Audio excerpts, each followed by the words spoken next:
Gloire au Seigneur. Je suis dans la joie de partager la parole de Dieu en ce premier dimanche du mois d'août. Un dimanche spécial. Quelqu'un dise un dimanche spécial. Nous allons lire l'évangile selon Luc, chapitre 8e, versets 43 à 48. Luc, chapitre 8, 43 à 48. Nous lisons la parole de Dieu.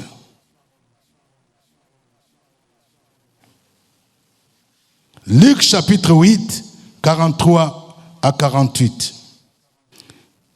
Or, il y avait une femme atteinte d'une perte de sang depuis 12 ans. Quelqu'un dise depuis 12 ans. Et qui avait dépensé tout son bien pour le médecin, sans qu'aucun ait pu la guérir. Elle s'approcha par derrière et toucha le bord du vêtement de Jésus. Au même instant, quelqu'un dise au même instant, la perte de sang s'arrêta. Et Jésus dit, qui m'a touché? Comme tous s'en défendaient, Pierre et ceux qui étaient avec lui dirent, Maître, la foule t'entoure et te presse, et tu dis qui m'a touché? Mais Jésus répondit, quelqu'un m'a touché, car j'ai connu qu'une force était sortie de moi. La femme, se voyant découverte, vint toute tremblante se jeter à ses pieds et déclara devant tout le peuple pourquoi elle avait touché et comment elle avait été guérie à l'instant. Jésus lui dit, ma fille, ta foi t'a sauvée. Va en paix. Amen. Le thème de mon message, c'est qui m'a touché. Quelqu'un dise, qui m'a touché? C'est une question. Dis encore, qui m'a touché? Oui, c'est une question importante, une parole qui est sortie de la bouche de Jésus. Qui m'a touché? Bien-aimés, vous savez qu'il y a des problèmes qui nous paraissent insurmontables. Des problèmes pour lesquels nous cherchons des solutions auprès des hommes. Des problèmes qui peuvent durer 1 an, 2 ans, 5 ans, 10 ans. Et vous cherchez des solutions. Vous êtes allé auprès des hommes, auprès des connaissances, auprès des grands de ce monde. Aucun n'a pu apporter la solution. Mais je voudrais dire que c'est Jésus qui est capable d'agir. C'est Jésus qui est capable de décanter votre situation. Quand nous venons dans une rencontre de prière, quand nous venons dans un culte, écoutez bien. Souvent les gens se posent la question, qu'est-ce qui fait que moi je viens? Je ne vois pas un changement dans ma vie. Moi je viens, j'ai mon problème, mais je ne vois pas mon problème n'est pas résolu. Écoutez bien, tout dépend de la manière dont tu agis. Nous avons 3 catégories de personnes. Je peux les classer. La première catégorie, ce sont des gens qui sont loin de Jésus. Des gens pour qui Jésus ne leur dit rien. Les gens pour qui peut-être l'église ne leur dit rien. Ils sont loin. Le deuxième groupe, c'est le groupe de ceux qui viennent dans le milieu chrétien. C'est que moi j'appelle les gens de la foule. Ils sont dans la foule. C'est-à-dire ils sont près de Jésus. Ils sont dans la foule. Mais ils se limitent au niveau de la foule. Mais la troisième catégorie, c'est la catégorie des gens qui peuvent toucher Jésus. Quand tu arrives à ce niveau-là, de toucher Jésus, c'est alors que Jésus va constater quelque chose. Va poser cette question, qui m'a touché? Et c'est quand tu arrives à toucher Jésus qu'il y a quelque chose qui va se passer dans la vie. Vous pouvez être plusieurs, on peut être 1000 personnes, on peut être 2000 personnes, on peut être 5000 personnes. Mais il n'y a que ceux-là qui vont toucher Jésus, qui vont recevoir quelque chose, qui vont recevoir les délivrances, qui vont recevoir leurs miracles. Et ce matin, je suis venu dire à quelqu'un, je t'invite à toucher Jésus. Dis à ton voisin, il faut toucher Jésus.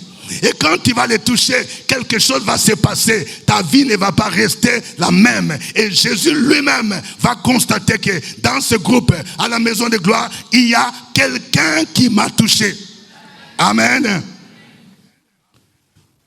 Il y a une femme dont on raconte l'histoire ici, qui a touché Jésus. C'est ce qui a fait la différence. Nous allons voir d'abord 3 points dans ce message. Nous verrons d'abord quel était le problème de cette femme qui a touché Jésus. Elle avait un problème. Quel était son problème? Premièrement. Deuxièmement, nous allons voir comment elle a touché Jésus. Et par là, nous allons voir aussi, nous aussi aujourd'hui, comment, de manière pratique, nous pouvons toucher Jésus. Et troisièmement, nous allons voir quels sont les résultats. Qu'est-ce qui arrive quand nous touchons Jésus? Nous allons d'abord commencer par les problèmes de la femme. Le texte que nous avons lu nous parle d'une femme. Quelqu'un dit une femme. Alors, le texte dit 3 choses de cette femme. Premièrement, on nous dit, c'était une femme qui était atteinte d'une perte de sang qui a duré 12 ans. Quelqu'un dit 12 ans. On ne dit pas 12 semaines. On ne dit pas 12 mois. On ne dit pas 12 jours. 12 ans. Les femmes savent quelque chose. Quand tu es atteinte d'une hémorragie ou d'un flux de sang qui va durer 12 ans, tu vas être anémié. Tu seras très fatigué. J'imagine si c'était aujourd'hui, combien de poches de sang elle allait recevoir. On allait la perfuser. Et d'ailleurs, aujourd'hui, même pour faire la perfusion, il faut qu'on cherche quelqu'un qui est du même groupe sanguin que vous. Et il y avait un enjeu important parce que en Israël, quand une femme était atteinte d'une perte de sang, elle avait des flux de sang, elle était impure. Elle était mise en dehors de la société. Non seulement qu'elle était impure, mais celui qui l'a touchée, celui qui était en contact avec cette femme était impur. C'est ce que nous dit Lévitique chapitre 15. Lévitique 15, 19 à 21. Lévitique 15, 19 à 21 dit, la femme qui aura un flux de sang en sa chair restera 7 jours dans son impureté. Quiconque la touchera sera impur jusqu'au soir. Tout lit sur lequel elle couchera pendant son impureté sera impur. Et tout objet sur lequel elle s'assiera sera impur. Quiconque touchera son lit lavera ses vêtements, se lavera dans l'eau et sera impur jusqu'au soir. Vous vous rendez compte comment cette femme, elle était moralement découragée, rejetée par la société. Deuxièmement, le texte dit, cette femme a dépensé tout son argent pour le médecin. Quand nous lisons l'évangile selon Marc, Marc dit, elle a souffert entre les mains de plusieurs médecins et elle a dépensé tout son argent. Elle a souffert. Ça veut dire quoi? Ça veut dire que si c'était aujourd'hui, elle aurait circulé dans toutes les grandes cliniques. Elle est partie à la polyclinique des 2 plateaux, elle avait un médecin là, un gynécologue. Il a prescrit des examens. Tout ça, ça n'a pas marché. Et puis on dit maintenant, il faut changer, il faut aller à la Providence, quelque part ici, à Cocody. Et puis le médecin l'a fait à peu près 1 an, 2 ans avec le médecin de la Providence. Ça n'a pas marché. Et puis on dit que non, il faut aller à l'Indénier, au plateau là. Il y a un spécialiste qui est ça. Elle commence avec un médecin de l'Indénier. Le médecin la suit. Mais le problème là, le sang continue toujours à couler. On dit non, il faut aller où? À la Pisam. à la PISAM, et donc elle fait 2 ans, 3 ans avec un médecin. Le médecin le suit, ça ne va pas. Après la PISAM, on dit quoi? C'est quoi encore? C'est Farah. On dit que c'est là où ils ont un plateau qui répond aux normes internationales. À Farah aussi, ça n'a pas marché. Et tout ça, ça fait 12 ans. Et on dit, elle a dépensé tout son argent. Nous connaissons tout ce qui se passe. Même quand vous avez des assurances, il y a certains examens où l'assurance dit on ne prend pas ça. Donc toutes ces économies, elle avait l'argent peut-être pour acheter un terrain à Benjeville, à Songo. Donc tout l'argent. Et c'est là où nous devons parfois comprendre que le diable est méchant. Il y a certaines maladies dont l'objectif est de nous ruiner financièrement. Ça entre ici, tu tombes malade, l'argent vient, un enfant tombe malade, tout l'argent tu dépends dans les soins médicaux. C'est ce qui s'est passé avec cette femme. Et c'est pourquoi nous devons comprendre que quand vous n'apprenez pas à donner à Dieu, votre argent n'est pas sécurisé. Quand les dévoreurs menacent, c'est ce qui se passe. Tu gagnes l'argent, mais tu ne peux pas en jouir. Dès que tu gagnes l'argent, il y a un problème qui arrive. On dit, elle a dépensé tout son argent. Et puis troisièmement, on dit, aucun n'a pu la guérir. Aucun.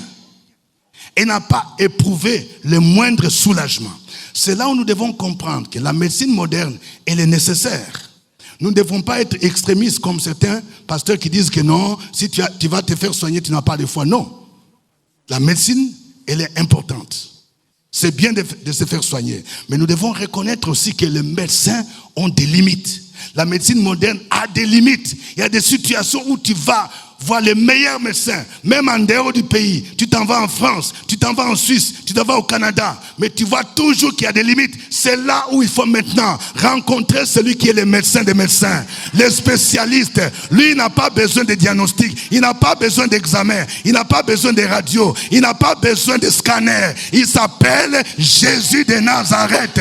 C'est lui qui a la capacité, le pouvoir de te guérir. Je vais parler à quelqu'un. Peut-être que tu es un grand de ce pays. Tu dis que moi, je vais me faire soigner en Europe, aux États-Unis. Mais j'aimerais te dire, si un médecin n'a pas pu te guérir, il y a Jésus de Nazareth qui a tout pouvoir. Là où les hommes sont incapables, c'est lui qui est capable de te guérir. Mais il faut les toucher. Quelqu'un dit, il faut les toucher.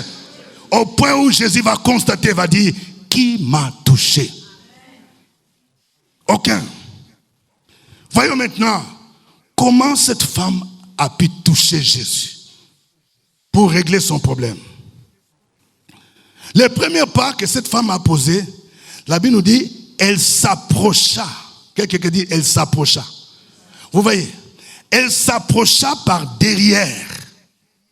Ça veut dire quoi? Ça veut dire, il y avait une grande foule. Si tu veux expérimenter le miracle, tu dois quitter le niveau de la foule. Il y a des gens qui sont toujours dans la foule. Tu viens, tu es toujours dans la foule. Mais il n'y a pas une rencontre personnelle avec Jésus. Donc cette femme a dit non. Bien qu'il y ait une foule, peut-être de 3000 personnes. On dit, elle s'approcha. Quelqu'un dit, je dois m'approcher de Jésus. Il y a des gens, tu viens au culte, tu es toujours distrait. Tu es dans la foule pendant longtemps et tu ne vois rien dans ta vie. Il faut poser ses premiers pas. On dit, elle s'approcha. La Bible dit que ce sont les violents pour le royaume de Dieu. Elle s'approcha par derrière. Je ne sais pas s'il y avait des gardes-corps, tout ça, les pierres des gens. Cette femme a dit, aujourd'hui, c'est aujourd'hui.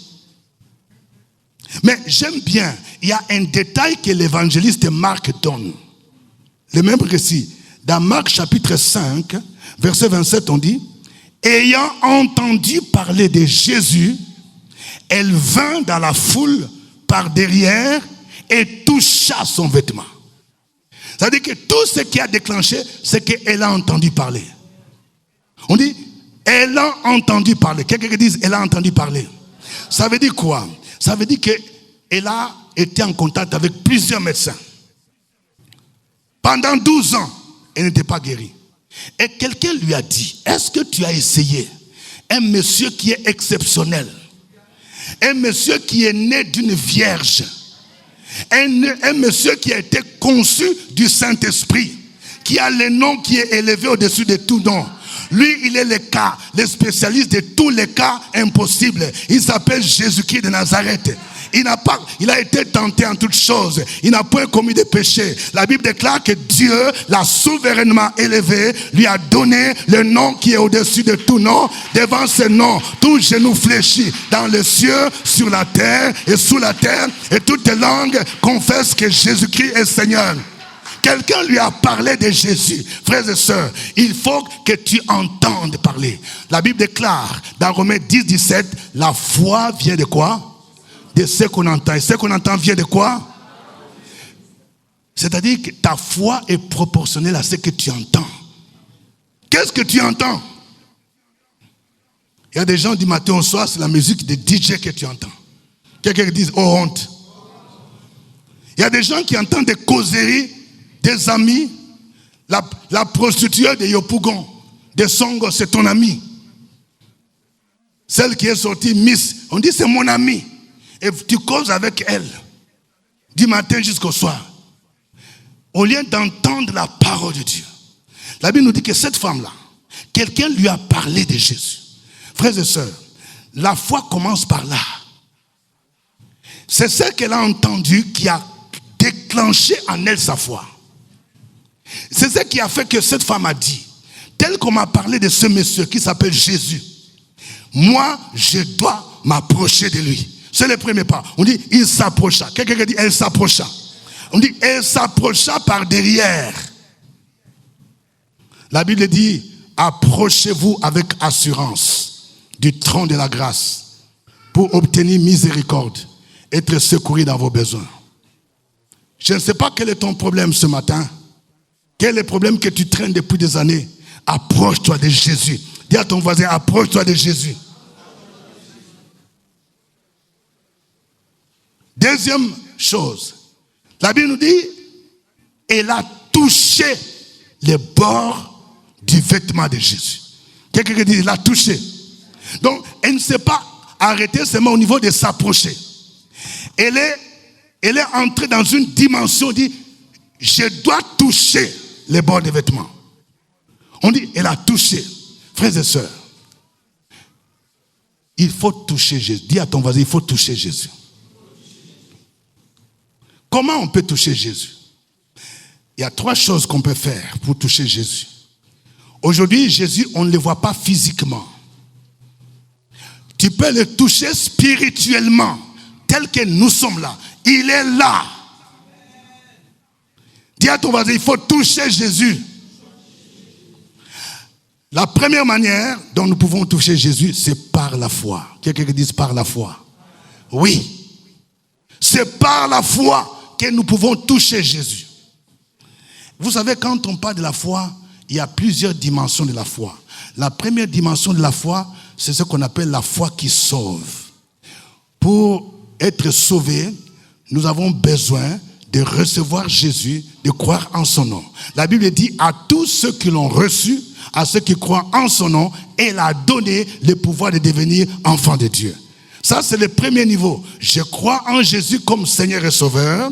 Je l'accepte dans mon cœur. Il vient. Il a dit dans Apocalypse 3, verset 20, « Voici, je me tiens à la porte et je frappe. Si quelqu'un entend ma voix et ouvre la porte, je ferai quoi? J'entrerai chez lui, je souperai avec lui. » Donc, ça, c'est le premier niveau. Je crois en Jésus, je lui ouvre la porte de mon cœur, il entre, il soupe avec moi.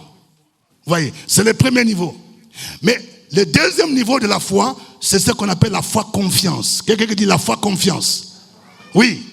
C'est-à-dire, c'est cette foi que j'exerce qui me permet de recevoir une visitation divine, qui me permet d'expérimenter les miracles. La foi confiance. C'est ce que la Bible définit. Dans Hébreux 11, verset 1, or, la foi, c'est quoi? Une ferme assurance des choses qu'on espère et une démonstration de celles qu'on ne voit pas. Vous voyez? C'est ça. Ça veut dire, j'ai une ferme assurance. J'ai un problème de santé. Même si le médecin m'a dit, je ne peux pas guérir du cancer, je ne peux pas guérir du diabète, mais j'ai une ferme assurance. Je crois en ce Jésus. Je sais qu'il est Seigneur. Il est Dieu. J'ai une ferme assurance. J'espère en sa guérison. Je sais qu'il accomplit sa parole. Mais il y a aussi une démonstration. Quelqu'un dit démonstration. Ça veut dire quand je démontre la foi, je dois poser une action qui démontre ma foi. Souvent, beaucoup de chrétiens n'arrivent pas à ce niveau-là. Tu dis, je crois en Jésus. Mais quand le Seigneur dit, pose une action, tu commences à hésiter. Cette femme a posé un acte. Elle a touché Jésus. Elle a touché Jésus. Elle était violente. Quand tu as la foi, il faut oser. Peut-être, cette femme ne s'est pas dit, bon, peut-être que les gens vont me chasser parce que je suis impur. Elle a dit, impur ou n'est pas impur, moi je dois toucher Jésus. Même si les gardes-corps vont me chasser, les Pierre, les Jacques, les gens, moi je dois toucher. Dis à ton voisin, il faut toucher Jésus. Ce matin, je suis venu dire à quelqu'un, il y a un problème que tu traînes depuis longtemps. Si tu touches Jésus, quelque chose va se passer. C'est par la foi. Il faut exercer la foi. Effectivement, Jésus a dit à la femme, ta foi t'a sauvé. Donc, au-delà du geste qu'elle a posé, elle a touché les bords de vêtements de Jésus. Regardez, un signe d'humilité. Ça veut dire qu'il s'est abaissé. Les bords de vêtements, c'est-à-dire ces bords de vêtements qui pouvaient même toucher le sol, où il pouvait avoir un peu de la saleté. C'est ça. Elle a dit, malgré ça, je vais m'abaisser, je vais toucher. Et quand je vais toucher, Marc dit, elle disait en elle-même, elle disait, si je touche les pans de son vêtement, je serai guéri. Donc elle a démontré sa foi, aussi bien par la parole qu'elle a proclamée, que par les gestes. Quand tu as la foi, il faut poser des actions. Dis à ton voisin, il faut poser des actions. En ce début de ce mois, si tu as la foi, il faut poser une action de foi avec laquelle tu vas toucher Jésus. Et il faut apprendre à proclamer des paroles de foi. Il y a une relation entre ce qu'il y a dans le cœur et ce que nous proclamons. La Bible nous dit, si tu confesses de ta bouche Jésus comme Seigneur, et si tu crois dans ton cœur que Dieu l'a ressuscité des morts, tu seras sauvé. Quand la parole de Dieu est en toi, il faut que ceux qui sortent de la bouche proclament cette parole. Elle a dit, je serai guéri. Quand j'ai la foi, je peux dire, ce concours de l'ENA, ce concours de l'IFOP, de CAFOP, ce concours, je ne sais pas, de l'INFAS, l'IFES, moi, je serai admis dans le nom de Jésus. Même si je ne connais personne, je n'ai aucun ministre pour me positionner, je n'ai aucun général, je n'ai pas un président du conseil général, mais j'ai Jésus-Christ, je serai. C'est Jésus qui va me positionner. Au nom de Jésus, je serai admise. Même si mon âge est avancé, les gens te disent que non, à 50 ans tu ne peux pas te marier. Mais quand Jésus-Christ est là, quand j'ai la foi, je peux dire, je vais me marier dans le nom de Jésus. Avec Jésus, il n'y a pas de retard. Alléluia.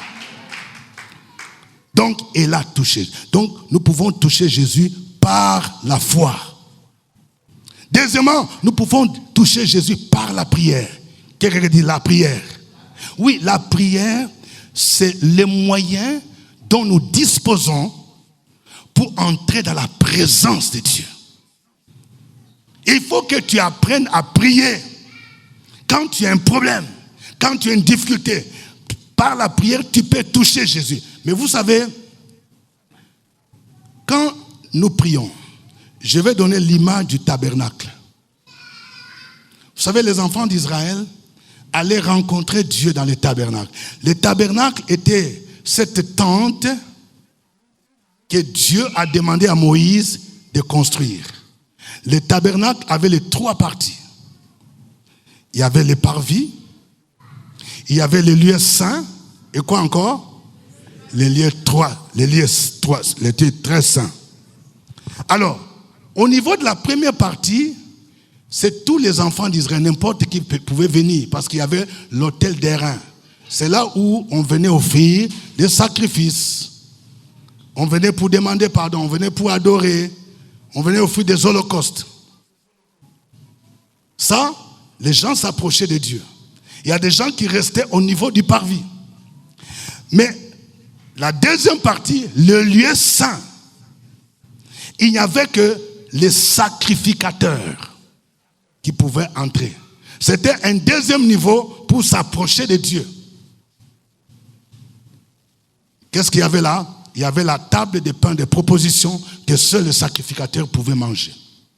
Il y avait les chandeliers d'or qui éclairaient, qui est symbole, Jésus-Christ, la lumière du monde. Il y avait l'autel des parfums, qui est le symbole de nos prières, de notre adoration. C'était les sacrificateurs seuls qui pouvaient offrir ces parfums. Mais le troisième niveau, c'est le lieu très saint. Et quand nous prions, il y a quelque chose qui se fait dans ce sens-là. Il y a des gens, quand tu pries, tu te limites au niveau du parvis.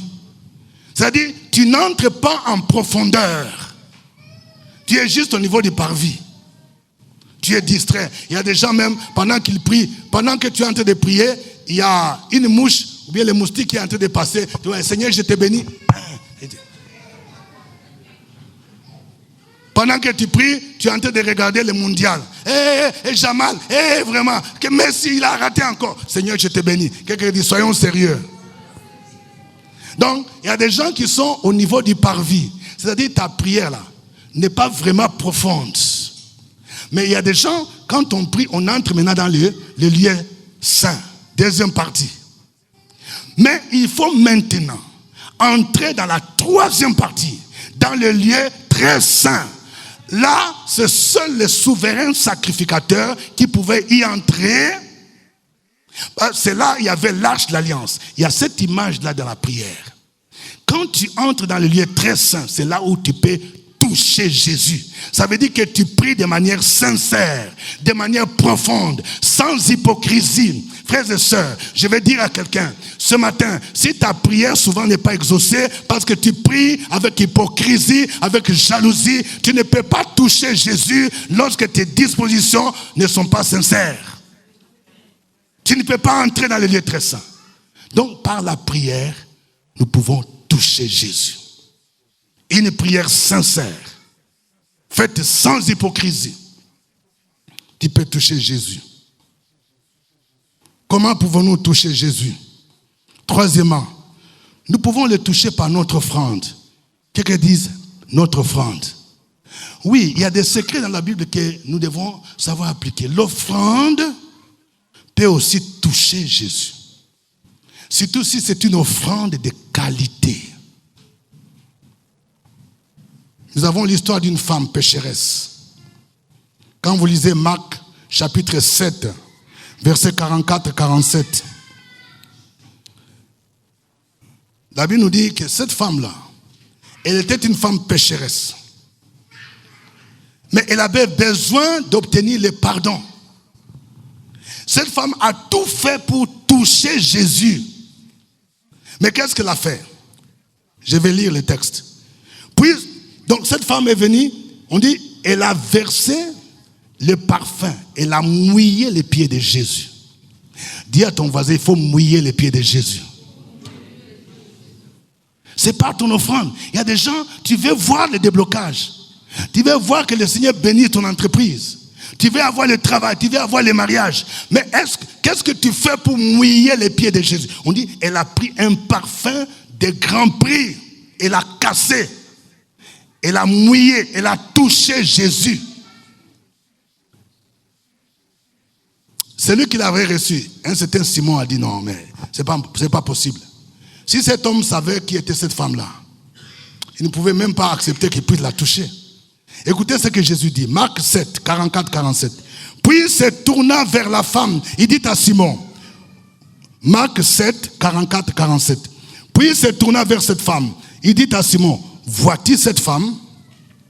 Je suis entré dans ta maison.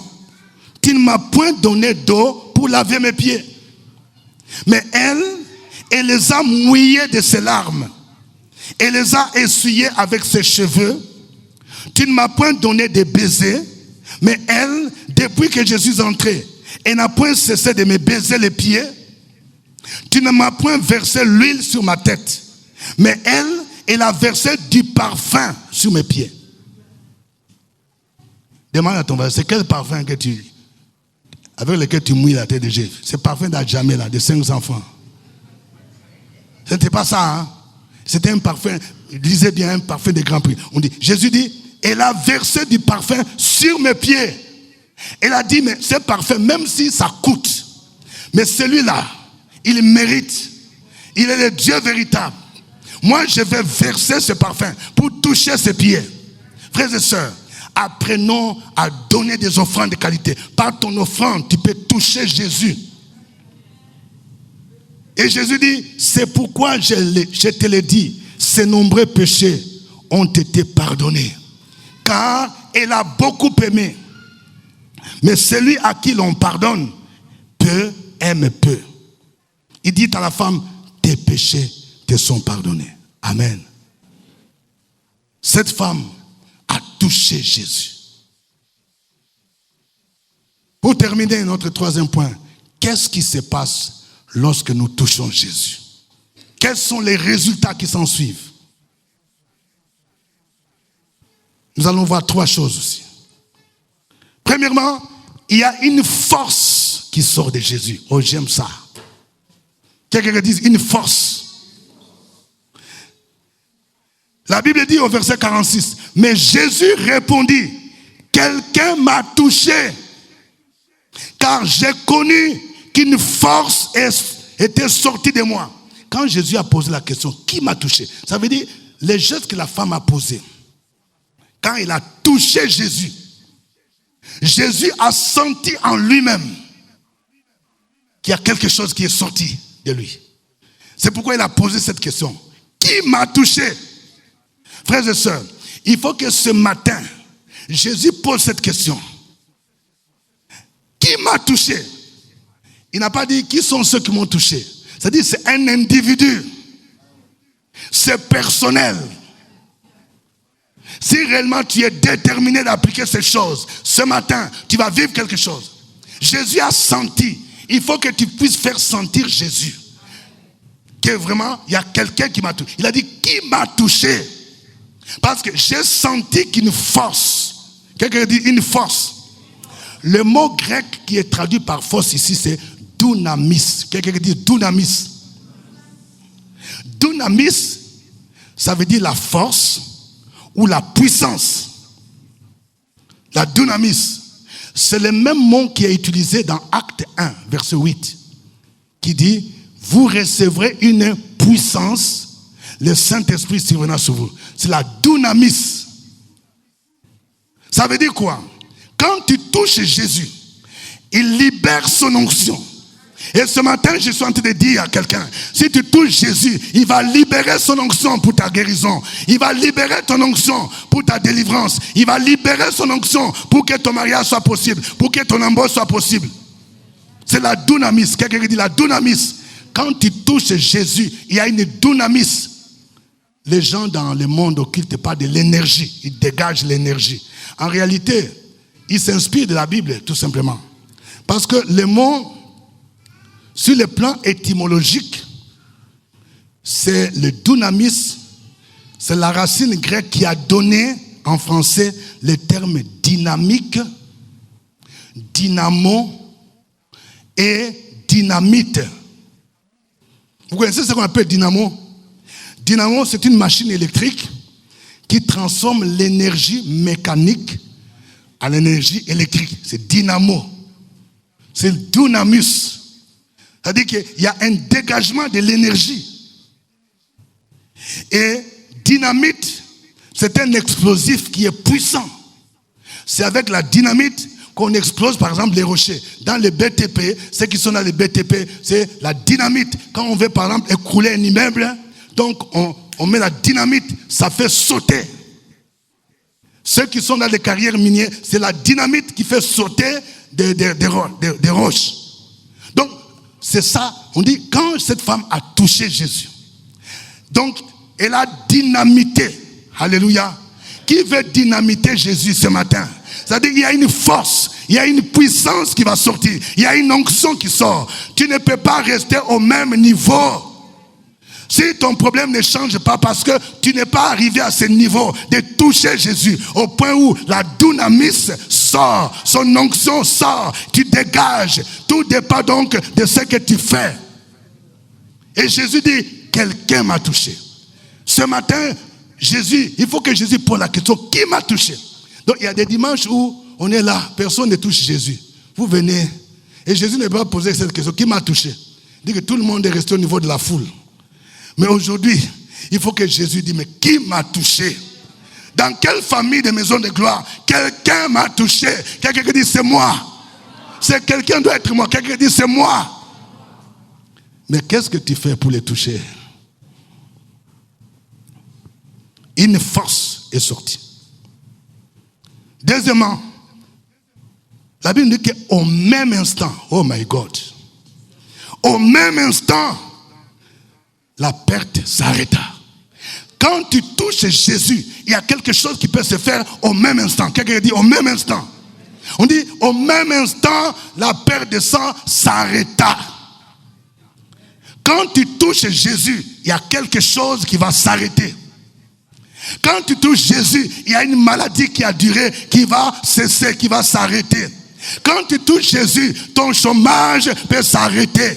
Quand tu touches Jésus, ton célibat peut s'arrêter. Quand tu touches Jésus, ta malédiction peut s'arrêter. Quand tu touches Jésus, tes échecs que tu connais peuvent s'arrêter. Quelqu'un qui dit au même instant, je suis en train de dire à quelqu'un, ce matin, il y a quelque chose qui va s'arrêter au même instant. C'est-à-dire d'un coup, des choses que tu attends, pour lesquelles tu attendais des solutions pendant 10 ans, 5 ans. Quand tu comprends les secrets et que tu touches Jésus, il y a quelque chose qui va s'arrêter.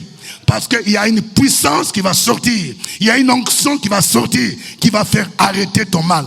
Amen. Au même instant. Au même instant. Je parle à un couple. Peut-être que vous vivez des difficultés dans votre couple. Tout le temps, il y a des palabres. Vous ne vous entendez pas. Vous vivez comme ASEC et Africa. Les mariages, ce n'est pas comme des partis politiques. Il y a des gens qui sont... Il y a un couple qui me disait comme ça. Il dit non, moi je suis du pouvoir, elle est dans l'opposition. J'ai dit, quelle opposition? Nous tous, nous sommes du parti de Jésus. Comment dans les mariages, vous vivez comme quelqu'un qui est du pouvoir lors de l'opposition? Quelqu'un dit, ce n'est pas normal. Nous sommes du parti de Jésus-Christ. Vous devez vivre en symbiose. Vous devez être complices. Alors, quand tu touches Jésus, ces palabres vont s'arrêter. Alléluia. Ces palabres peuvent s'arrêter au nom de Jésus. Troisième élément. Après que cette femme ait touché Jésus, la perte de sang s'est arrêtée. Jésus a posé cette question. Qui m'a touché? C'est-à-dire, il fait un constat. Qu'il y a quelqu'un qui était capable de s'approcher au point qu'elle puisse faire dégager l'onction pour faire arrêter son mal. La femme, troisièmement, on dit la femme est revenue au pied de Jésus. Quelqu'un qui dit il faut revenir au pied de Jésus. Quand Jésus t'a touché là, il ne faut pas aller comme ça. Hein. On dit la femme est revenue, toute tremblante, se jeta au pied de Jésus. C'est le symbole de l'adoration et de l'action de grâce. Jésus m'a touché, je reviens à ses pieds. Elle est revenue à ses pieds. Il dit, c'est moi qui t'a touché. Elle est venue adorer son Seigneur. Elle est venue rendre grâce à Jésus. Et puis deuxièmement, elle a fait quoi? Elle a témoigné publiquement devant tout le monde. Quelqu'un dit témoigner. Il y a beaucoup de gens qui ne comprennent pas l'importance du témoignage. Quand par exemple tu as vu la main de Dieu, tu ne dois pas te taire. Tu as vu comment on a débloqué une prime que tu attendais dans ton travail. Et c'est par la prière que le Seigneur a dégagé. Mais il faut non seulement faire l'action de grâce, mais il faut apprendre à témoigner. On dit, elle a témoigné publiquement. Elle était dans une foule. Et cette femme, elle voulait que tout le monde sache que c'est elle qui a touché Jésus et que c'est Jésus qui l'a guéri. Frères et sœurs, il faut apprendre à publier ton témoignage. Il y a des gens qui ne peuvent se convertir que quand ils vont entendre ton témoignage. comment tu as souffert, comment tu es entré dans les soins intensifs, comment Jésus t'a touché, comment Jésus t'a guéri. Hier, il y a une dame qui est venue me voir au bureau pendant la semaine. Elle disait, révérend, je crois en ton ministère. Elle a passé le concours de l'ENA. Donc elle est venue, je pense, jeudi. On a prié, elle dit, papa, j'ai fait le premier tour, ça a marché. Elle dit, papa, ça là, si ça marche, c'est pour entrer au trésor. Révérend, je suis à Gênes comme je viens là. J'ai dit, il faut venir. On a prié dans mon bureau. On dit que c'est demain que ça va être publié.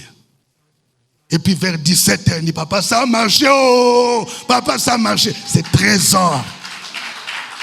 Avec les grades de A4. Elle dit, elle a attendu ça pendant longtemps. On dit, là, pour entrer là, vous connaissez en Côte d'Ivoire, il dit, ça là, pour entrer dans ce cercle, c'est un cercle qui est fermé. Mais il dit, moi je n'ai contacté personne. On a dit, si tu n'es pas sur la liste de quelqu'un, tu n'entres pas là. Mais moi j'étais sur la liste de Jésus.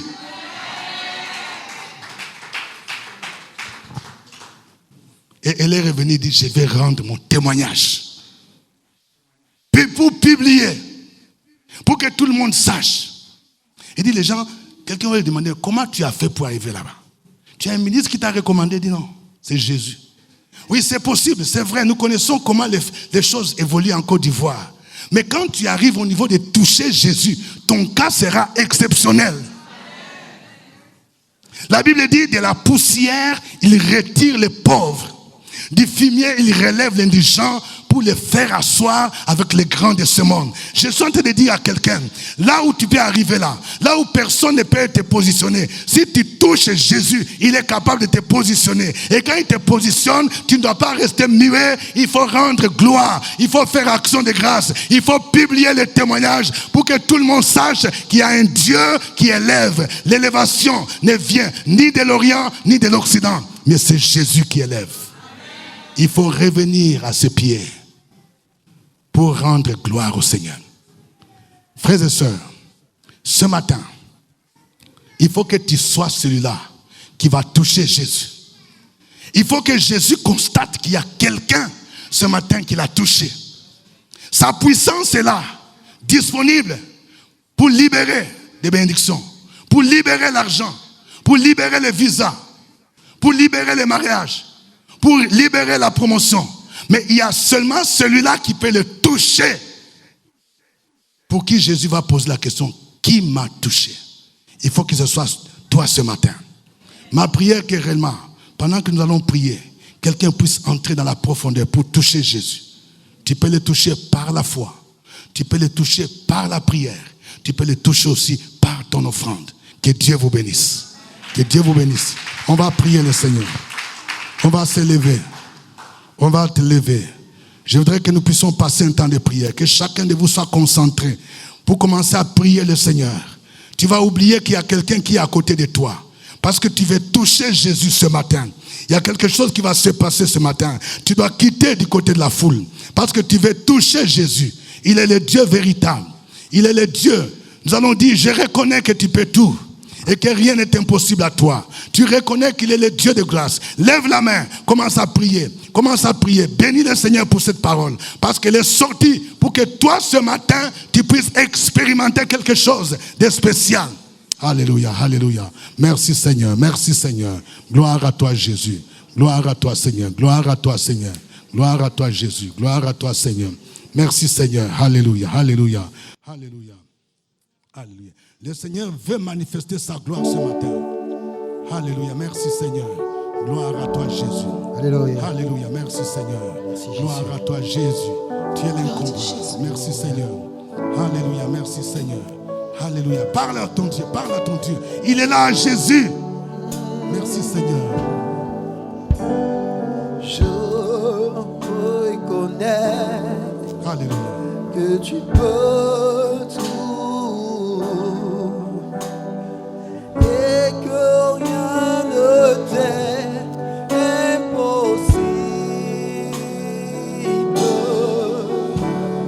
Je reconnais que tu peux tout. Et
là.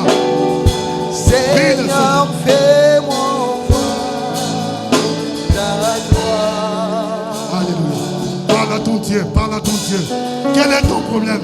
Quel est ton problème pour lequel tu veux voir la gloire? Dis Seigneur, je veux te toucher. Je veux que mon problème d'échec prenne fin. Je veux que les problèmes des maris de nuit prennent fin. Les problèmes du chômage prennent fin. Les problèmes des maladies prennent fin.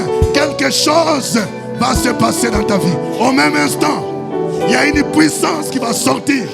Une puissance qui va sortir. Je vois la gloire de Dieu.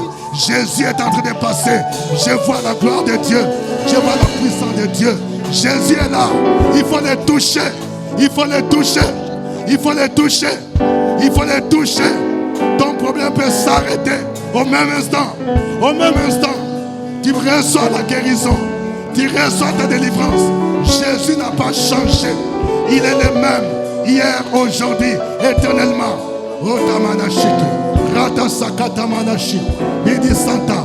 Otamanashiki. Ratasaka. Alléluia. Au même instant. Au même instant. Au même instant. Quelque chose va s'arrêter dans ta vie. La malédiction va s'arrêter. Au nom de Jésus. Merci Seigneur. Otamanashiki.